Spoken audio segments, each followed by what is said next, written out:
खला, space between your teeth या जो दांतों के दरमियान गैप रह जाता है, या उम्र के साथ होता है या शुरू से ही दांतों का साइज़ छोटा होता है जिसकी वजह से दांतों के बीच में स्पेस होती है। कुछ केसेस में पेशेंट को वो स्पेस पसंद नहीं आती और पेशेंट चाहता है कि मेरे दांत सब एक साथ जुड़े हुए लगें या दांतों का साइज़ छोटा ना लगे, बड़ा लगे। आज के केस में हम स्पेस क्लोजर के बारे में बात करेंगे। आइडियली अगर पेशेंट ब्रेसेस पे या अलाइनर्स पे नहीं जाना चाह रहा और चाह रहा है कि एक ही विज़िट में चेयर साइड में उसकी ये स्पेसेस ख़त्म हो जाएं, उसकी स्माइल खूबसूरत हो जाए, तो उसके लिए ये तरीका है जो आपको दिखाया जा रहा है। इस प्रोसीजर का नाम है cosmetic tooth bonding, composite veneers, direct veneers या कॉम्पोजिट बिल्डअप्स का नाम भी दिया जाता है इसको। दांतों की वो सरफेसेस जहाँ पे हमने बिल्डअप करना है या वेनियर्स, चेयर साइड वेनियर्स बनाने हैं, वहाँ पे पहले हम एचिंग करते हैं यानी रफ़ करते हैं। ये 37% फॉस्फोरिक एसिड होता है जो कि हम आम फिलिंग के लिए भी यूज़ करते हैं। तो इससे टूथ सरफेस रफ़ हो जाती है और उसमें जो मटेरियल या स्टेन्स या जो स्मूथनेस है उसकी कम हो जाती है, ताकि बॉन्डिंग अच्छी तरह से उसमें एडहेयर करें और जो फिलिंग या जो कि हम कंपोजिट बिल्डअप करेंगे इस पे वो अटैच हो जाए। एचिंग करने के बाद हम बॉन्डिंग अप्लाई करते हैं। बॉन्डिंग फ्रंट पे भी और दरमियान में जो स्पेसेस हैं उन एरियाज़ में भी हम बॉन्डिंग अप्लाई करते हैं। ये बॉन्ड अप्लाई किया, उसके बाद हमने एयर लगाई उसको और उसके बाद हमने लाइट से क्योर कर लिया। ये एलईडी ब्लू लाइट होती है, ये सिंगल क्योर हम यूज़ करते हैं, सिंगल 1 सेकंड क्योर, जो कि आप देख रहे होंगे हम 1 सेकंड के लिए अप्लाई करते हैं। और ये जनरलाइज क्योरिंग के लिए जो लाइट यूज़ की थी फुल। क्योरिंग करने के बाद हम मटेरियल ऐड करते हैं कॉम्पोजिट। इसको डायरेक्ट कॉम्पोजिट वेनियर्स भी बोलते हैं, इसको कॉम्पोजिट बिल्डअप भी बोलते हैं। तो कॉम्पोजिट से ये chair side at same time, उसी टाइम पे एक ही विज़िट में पेशेंट का ये प्रॉब्लम सॉल्व हो जाता है। जबकि कुछ केसेस में आपने देखा था कि हमने अपनी पिछली वीडियोस में बताया कि हम इस तरह के केसेस में क्राउन्स करते हैं, ज़िरकोनिया स्माइल मेकओवर करते हैं या हम ब्रेसेस लगा के स्पेस क्लोजर करते हैं अलाइनर या ब्रेसेस के साथ।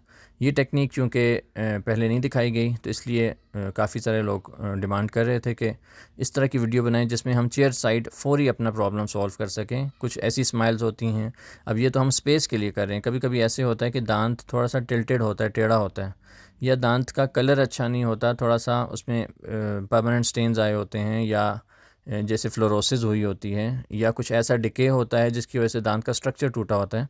तो सेम यही प्रोसीजर से हम प्रॉपर पूरे दांत को बिल्ड कर सकते हैं। आप देख रहे हैं कि अभी हमने स्पेसेस के लिए बहुत टेक्निक से इसको बिल्ड किया और वो स्पेस क्लोज़ हो जाएंगी। अभी स्पेस क्लोज़ होने के बाद हम स्पेस क्रिएट करके फिर अब ये देखें आप स्पेस क्रिएट की और वहाँ पे जो स्पेस बाकी थी, चूँकि हमने दांतों को आपस में जोड़ना नहीं है तो इसलिए हम एक स्ट्रिप बीच में रख रहे हैं जिससे जो नेचुरल गैप है वो मेंटेन रहेगा दांतों के बीच में। आप देख रहे हैं ये ट्रांसपेरेंट स्ट्रिप होती है, उसके साथ हम ये बिल्ड कर देते हैं और बाद में फिनिशिंग एंड पे आप देखेंगे कि हम उसको फिनिश्ड करते हैं, स्मूथ करते हैं सरफेस को और उस पर इसको, अभी तो आपको थोड़ा रफ़ लगेगा, बाद में आपको लगेगा कि बिल्कुल स्मूथ हो गया। ये हम बर से फिनिशिंग करते हैं, ये कॉम्पोजिट फिनिशिंग बर होती है। इससे सारी सर्फेसेस की हम स्मूथनेस बेहतर करते हैं और जो शेप अल्टीमेट चाहिए होती है वो बनाते हैं। अब ये सेंटर में हमने पहले तो स्पेस क्लोज़ कर दी कॉम्पोजिट बिल्डअप से, उसके बाद हमें चूँकि यहाँ फ्लॉसिंग के लिए और उसके लिए स्पेस रिक्वायर्ड होती है तो उसके लिए हमने ये ट्रांसपेरेंट सेलोफेन स्ट्रिप या माइलार स्ट्रिप लगा के और उस स्पेस को क्लोज़ करने के साथ साथ वहाँ पे फ्लॉसिंग के लिए जगह भी छोड़नी होती है, ताकि एक नेचुरल दांत जैसे सिंगल एंटिटी होती है, अलग अलग एक दांत होता है, इस तरह से वो मेंटेन रहे। वरना अगर सब दांतों को जोड़ दें तो वो बहुत जल्दी फिलिंग टूट भी जाती है और हाइजीनिकली भी ठीक नहीं है, गम्स इन्फ्लेम्ड हो जाते हैं। तो इसके बहुत सारे फैक्टर्स जो प्रॉब्लम आते हैं फिर बाद में। तो इसलिए एक एक टूथ को सेपरेटली फिल करते हैं, सेपरेट गैप्स को फिल करके और उसके बाद एंड पे फिनिशिंग करते हैं। अब आप ये फिनिशिंग देख रहे हैं कॉम्पोजिट फिनिशिंग बर से हम थोड़ा सा ओवरफिल करते हैं इसको और उसके बाद रिड्यूस करके इसको नेचुरल शेप में ले आते हैं। आप देख रहे हैं कि नीचे की सर्फेसेस थोड़ी एक्सटेंडेड हैं, एक्स्ट्रा मटेरियल आपको नज़र आ रहा होगा। इसको एंड पे हम स्मूथन आउट कर देते हैं और क्लीन सी एक जो आइडियल शेप है दांत की वो ले आते हैं। कुछ केसेस में ऐसे भी होता है कि दांत पेशेंट को थोड़े से छोटा, एक दांत लंबा लगता है, एक छोटा लगता है। फॉर एग्जांपल सेंट्रल के दो सेंट्रल इंसाइजर हैं, ये जिस पे भी बर चल रही है, एक ये वाला और उसके साथ वाला, जो बीच के दो दांत होते हैं वो एक बड़ा एक छोटा लग रहा होता है, पेशेंट कहता है कि इसको एक्सटेंड करके उसके बराबर कर दें, तो उसको भी हम इसी कॉम्पोजिट बिल्डअप से या कॉम्पोजिट वेनियर या डायरेक्ट वेनियर्स के साथ बिल्ड करके एक जैसा कर सकते हैं। कॉम्पोजिट फिनिशिंग वर्क के बाद हम फिनिशिंग डिस्क यूज़ करते हैं, जिससे स्मूथनिंग भी होती है और उससे फ़ाइनल शेप बनाते हैं। एजेस बिल्कुल स्मूथ हो जाएंगे, भी आप देखेंगे, ताकि अल्टीमेट हमें जो फिनिश्ड शेप चाहिए दांतों की वो मिल जाए। आप देख रहे हैं स्पेस क्लोज़ हो चुकी है और अब हम फिनिशिंग स्टेप कर रहे हैं। फिनिशिंग के बाद पेशेंट की जैसे डिज़ायर है, जैसा वो चाह रहा था कि उसके दांतों की स्पेस ख़त्म हो जाए और दांत जैसे ही नज़र आएँ और ख़ूबसूरती और भी बढ़ जाए, क्योंकि इस खूबसूरती का मयार डिफरेंट होता है। कोई कहता है कि स्पेस हो तो ज़्यादा खूबसूरत नज़र आते हैं, कोई कहता है कि स्पेस ख़त्म हो जाए तो ज़्यादा अच्छे नज़र आते हैं। किसी को लंबे दांत पसंद होते हैं, किसी को शॉर्ट दांत पसंद होते हैं। और याद रखिए कि जो टूथ की शेप है ये हमेशा फेस की शेप के साथ मैच करती है। अगर लॉन्ग फेसेस हैं तो दांत भी लंबे ज़्यादा बेहतर लगते हैं, अगर शॉर्ट फेसेस हैं तो उसमें दांत भी शॉर्ट बनाएं तो ज़्यादा बेहतर लगते हैं।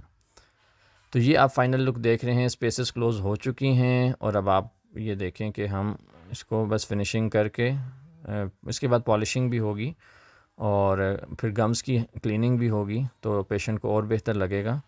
ये फ़ाइनल शेप आप देख रहे हैं कि हमने ये स्पेसेस क्लोज़ कर दी हैं।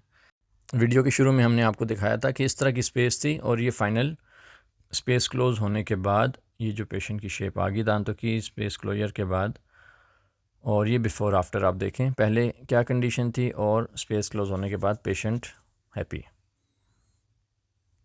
इसके साथ ही आपसे इजाज़त चाहेंगे और आपसे रिक्वेस्ट है कि आप हमारे चैनल को सब्सक्राइब करें, हमारे फेसबुक और इंस्टाग्राम के पेजेस को भी लाइक और फॉलो करें, क्योंकि वहाँ पे भी हम डिफरेंट किस्म की पोस्ट्स और क्लिनिकल केसेस लगाते रहते हैं ताकि आपकी इन्फॉर्मेशन में इजाफ़ा हो।